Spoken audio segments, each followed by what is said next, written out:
역대상 말씀 이 시간에 보시는데요. 특별히 오늘 이 시간에 볼 말씀은 1장 말씀 보시겠습니다. 족보가 많이 적혀 있습니다. 그러나 이 족보의 의미 가운데서 실질적으로 함께 생각하고 기도해 볼 바가 많이 있습니다. 그래서 족보를 보시겠습니다.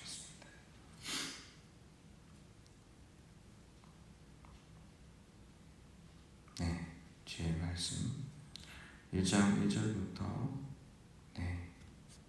오늘은 27절 말씀까지만 읽도록 하겠습니다.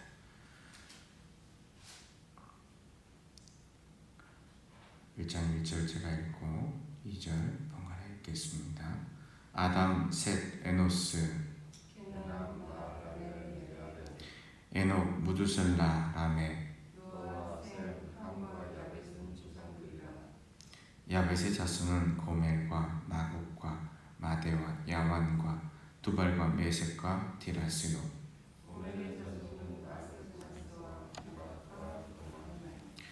야완의 자손은 엘리사와 다시스와 깃딤과 도다님이더라.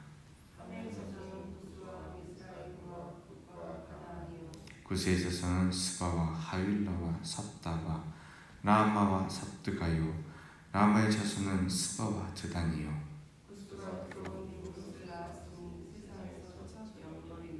미스라임은 루딤과 아나밈과 르하빔과 납두힘과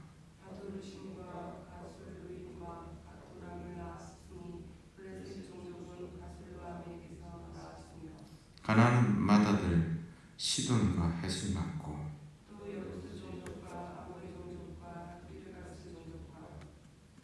히위 종족과 알가 종족과 신 종족과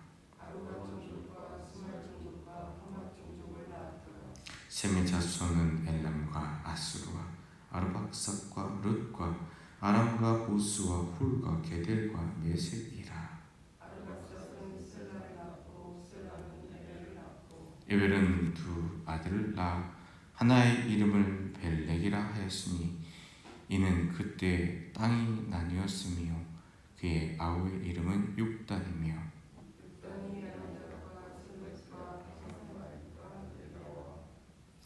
하도람과 우살과 디글라와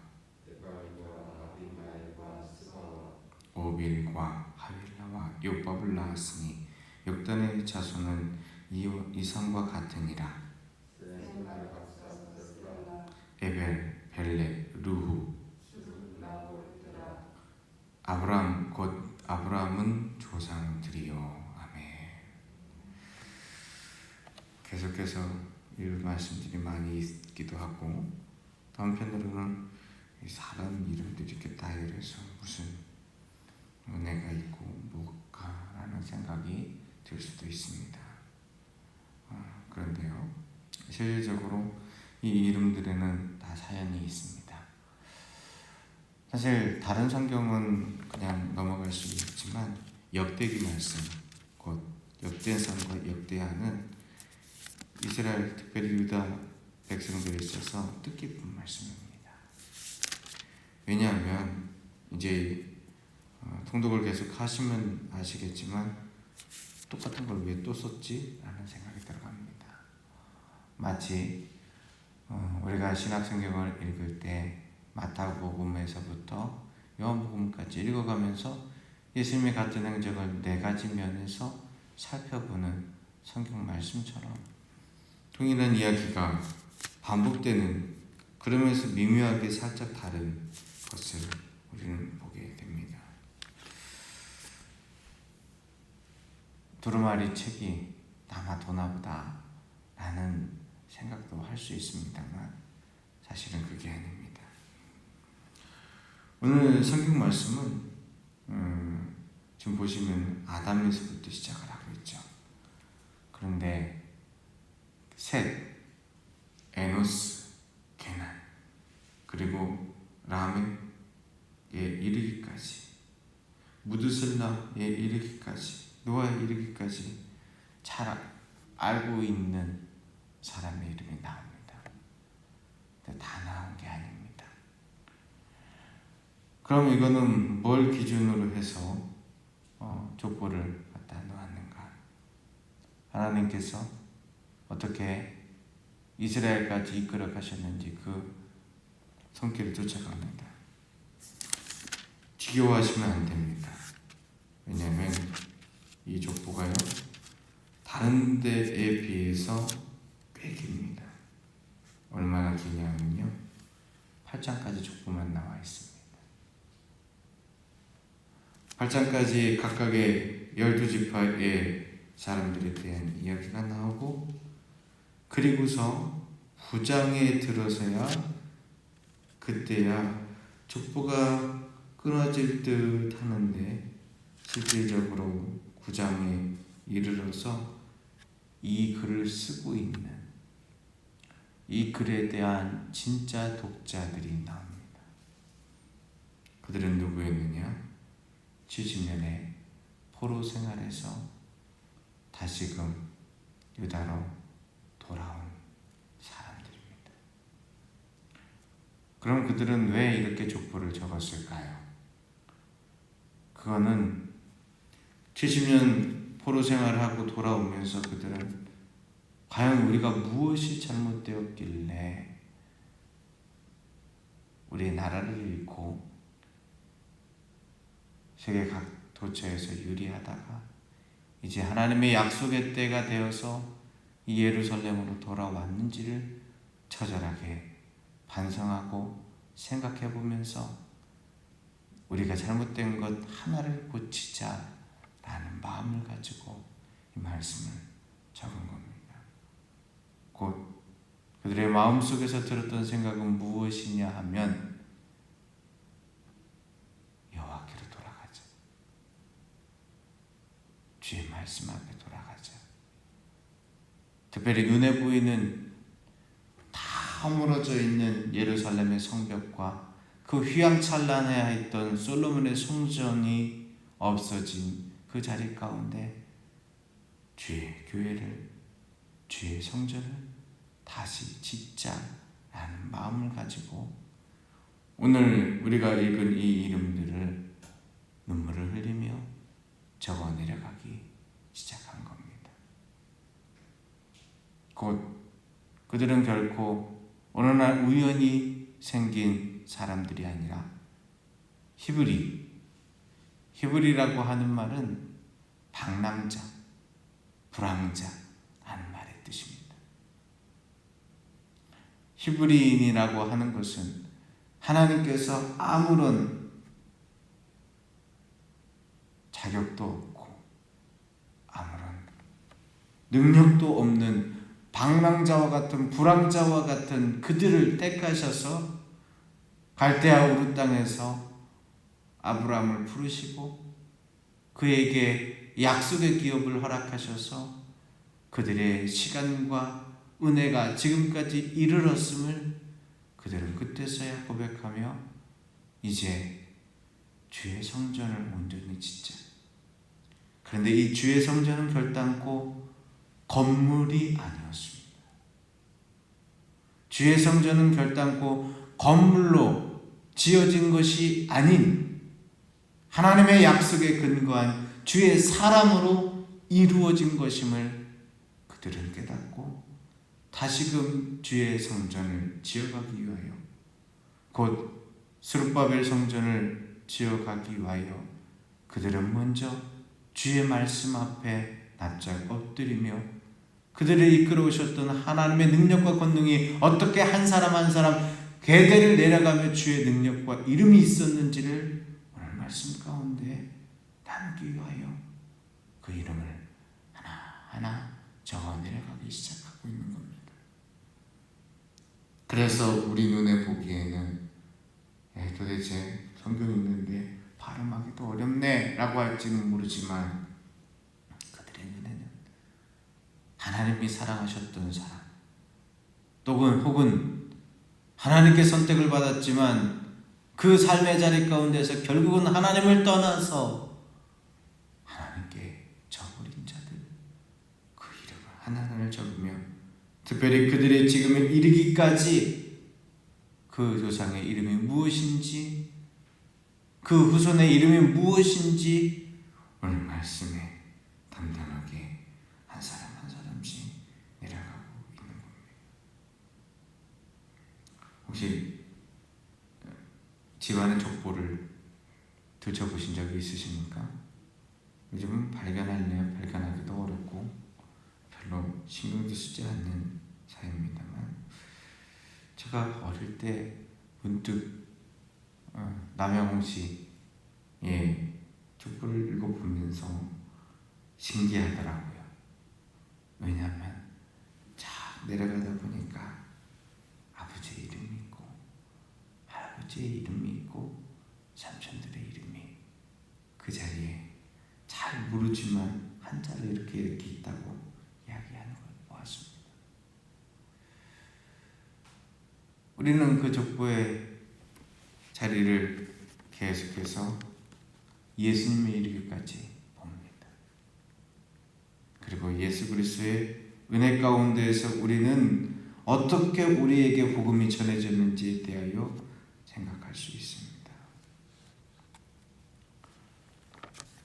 이 자리 가운데 오늘 우리가 앉아 있는 것은 결단코 세상의 우연이 아닙니다.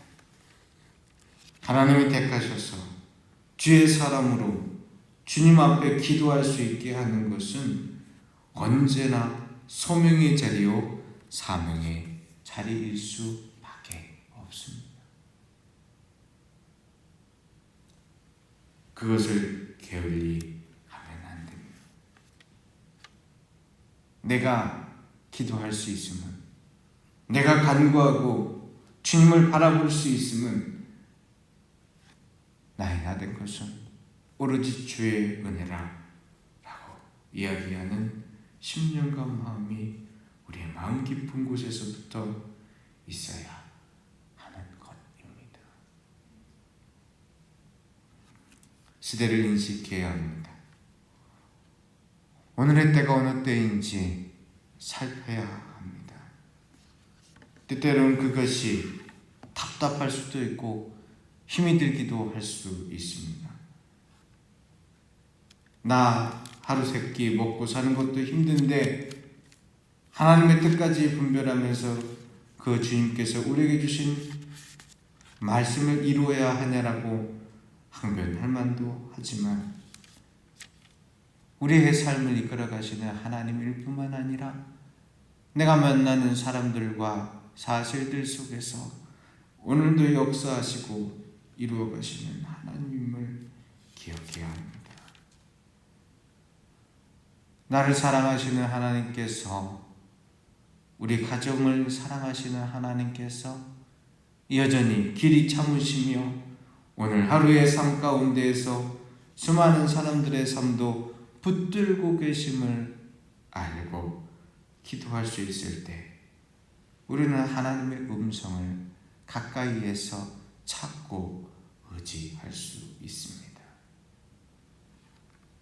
왜냐하면 내가 하나님을 의지한다고 기도하며 나한테만 집중해 주십시오라고 이야기할 때는 그게 정말 하나님께서 나에게 하시는 마음과 하시는 심상과 내게 허락하신 음성인지, 아니면 내 욕심으로 가득 차 있어서 세상을 호도하고 싶은 내 마음이요 사단의 속임수인지 우리 눈에 잘 들어오지 않을 때가 많습니다.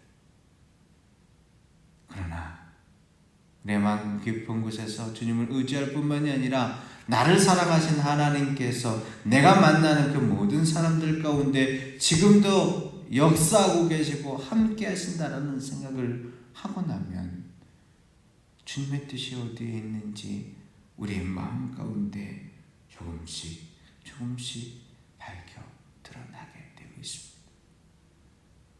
오늘 그것이 70년의 포로 생활을 마치고 되돌아온 이스라엘 백성이, 유다 민족이 하나님 앞에서 하나님의 뜻을 구하는 방법이었습니다.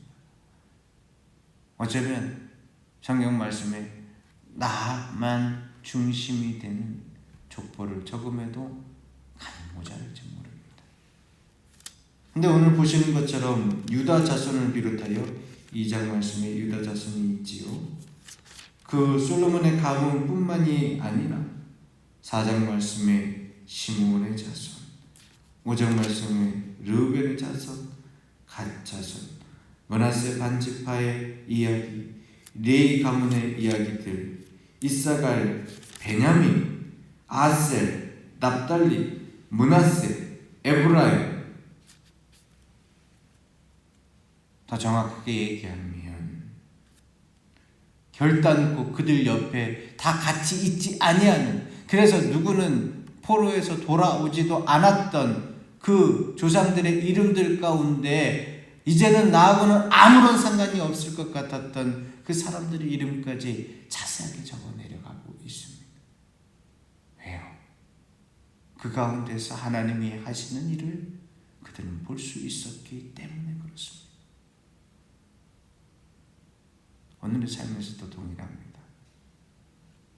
옆집 아저씨가, 옆집 아줌마가 별 볼 일 없는 사람이 아니라 예수 그리스도의 십자가로 그 생명값을 산 위대한 하나님의 자녀입니다.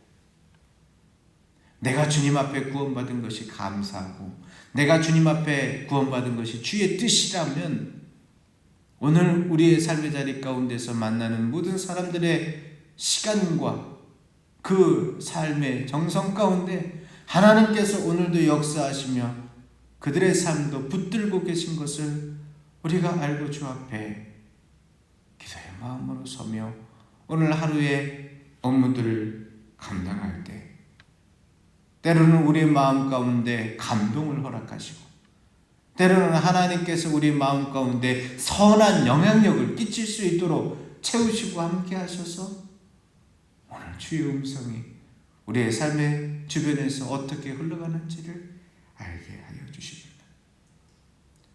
때때로는 내가 감당할 수 없는 가다로운 사람을 만나면서 그 자리 가운데서도 주님은 어떻게 일하실까, 어떻게 채우실까, 어떻게 함께 하실까 알고 기대할 수 있다 이 말입니다. 그래서 기도하는 겁니다.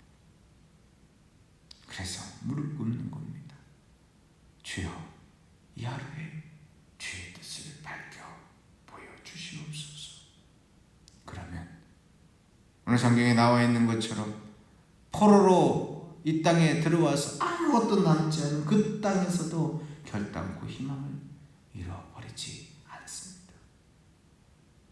그 가운데서 하나님의 계획하심을 기대하며 주의 약속의 말씀을 붙들 수가 있습니다.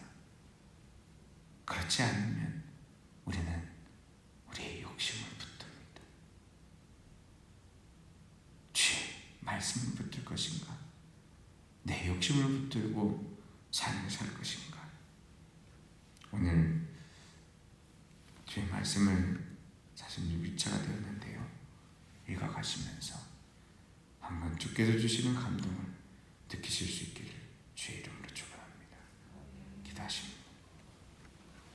살아계신 아버지 하나님, 하나님의 이름 속에 우리는 그 이름의 뜻을 다 기억할 수 없고 그 사람의 얼굴이 떠오르지 않을지 모르지만 그 이름에 하나님의 이름이 들어가 있고 그 뜻들이 전부 다 순 한글처럼 그 이름에 의미가 담겨져 있는 이 족보들을 포로에게서 돌아온 이스라엘 백성들을 하나씩 적어가며 울지 않을 수 없었습니다.